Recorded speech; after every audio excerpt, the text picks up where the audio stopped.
கண்ணன் இயற்றியவர் குழந்தை கவிஞர் அளவள்ளியப்பா. கண்ணன் எங்கள் கண்ணனாம் கார்மேக வண்ணனாம்,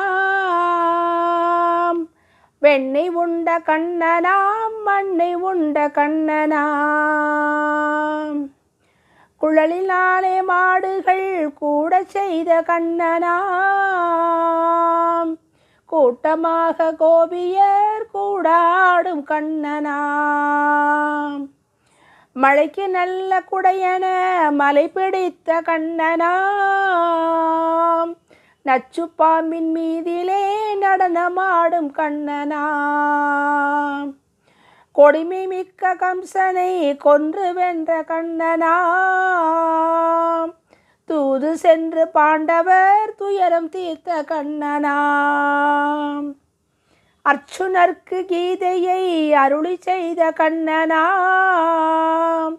நல்லவர்க்கே அருளுவான் நாங்கள் போற்றும் கண்ணனாம், கண்ணன் எங்கள் கண்ணனாம் கார்மேக வண்ணனாம், வெண்ணை உண்ட கண்ணனாம் மண்ணை உண்ட கண்ணனாம்.